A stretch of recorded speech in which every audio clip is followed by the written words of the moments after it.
Good morning, everybody. Welcome to another episode of Cup of Coffee in the Neighborhood with Jennifer Richardson. Good morning. We've been kind of hiatus for a little bit, life, and we've just been busy. And, I've had a lot of things with the Veterans Business Collective and the Ritter Realty Foundation. And, everybody was just kind of waiting to see what the Fed was going to do in order to actually kick out any sort of kind of new knowledge. And we now know that, they ended up cutting 50 basis points. And what does that actually mean to you as the borrower or the seller and everything else?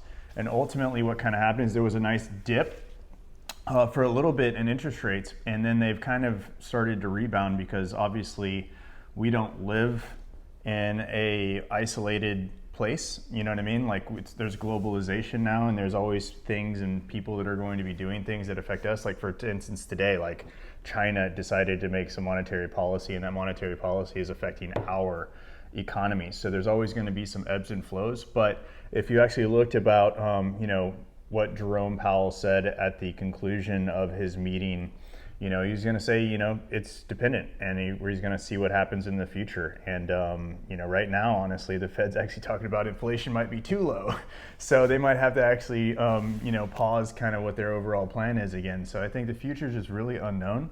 But I would argue too that, there are still, and we were talking about this earlier before we started, that, there's still seller concessions on the line. There's still some things that you can do. But Jen, what have you seen, over the last couple of weeks and what's actually going on in the market? Yeah, last couple of weeks, so I'm seeing the market really heat up. And what that is going to look like, in my opinion, is that quarter four is going to be very, very busy. I'm telling everyone that I work with, cancel your holiday plans. We're about to get busy if you're working in the real estate industry. And the reason why I think is that we've had so many people who have been on the fence about, either interest rates are holding them back, the election and uncertainty and a recession and all of these things that are in the news.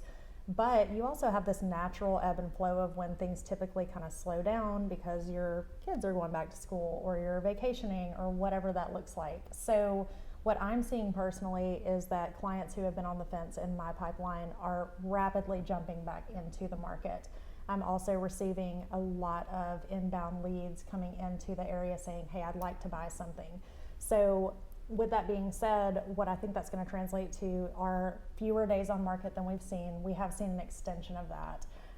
More multiple offers coming in certain price points. I listed a home on Friday, and by Saturday it was under contract with multiple offers. So we are still seeing that on various properties.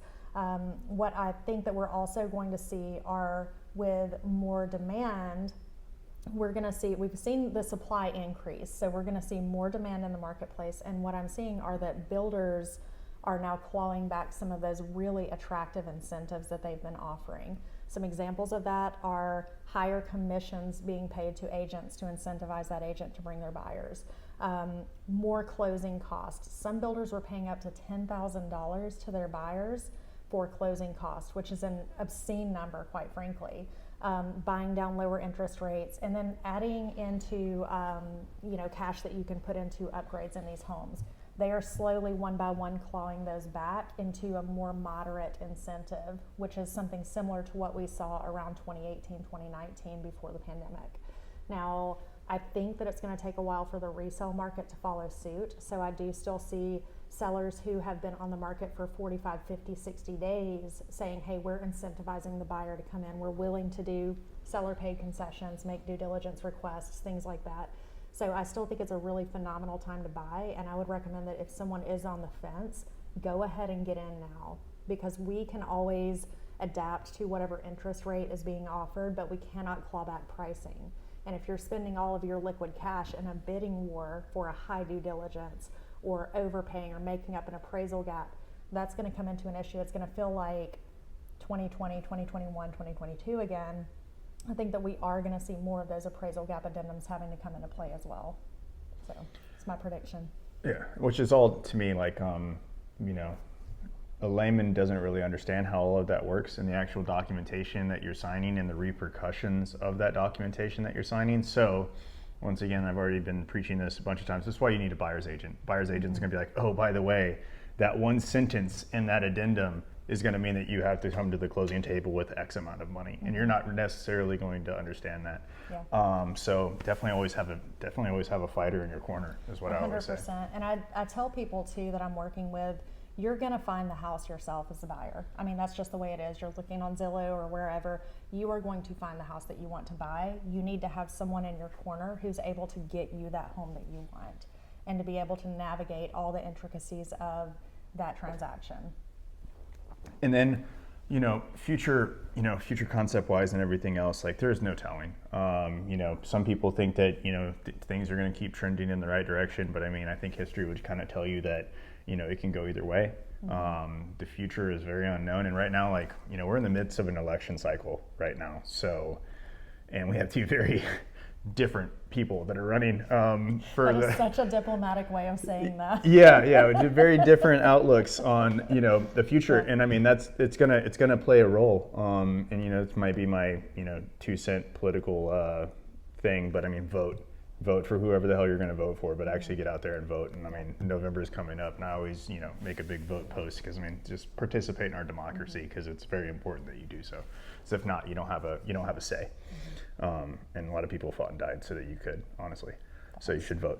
So other than that, I mean, I think that the market itself, like you can ask for a point right now, especially in the resale market, and no matter what happens with rates over the next course of a year, that point's going to make up the difference. So just go up, my advice would be to go ahead or just run the calculus for yourself, right? How much you pay in rent, multiply that by how long you plan on waiting. And the same when it goes to refinances. How much are you paying right now if your interest rate is high? And then how much is it going to be over the course of, however long you plan on waiting? And I guarantee you, for the most part, it's going to make sense for you to just, do what you got to do at this point in time, because the rates have definitely come down and everything else. So other than that, that's kind of what we had for you. We appreciate everything. And then, as far as the Veterans Business Collective goes, we have our big meeting coming up, and that is going to be October 10th, and this is in conjunction with the Honor Foundation. So if you can show up, show your support, and just help these transitioning service members do a little bit of networking and kind of break the ice as they get into the civilian realm. But other than that, where is that going to take place? That's going to be at the Eagles Dare, October 10th at 6 o'clock. Thank you. Awesome. You're welcome. Yeah, appreciate that. So other than that, I hope all of y'all are well, and reach out if you need anything. Awesome.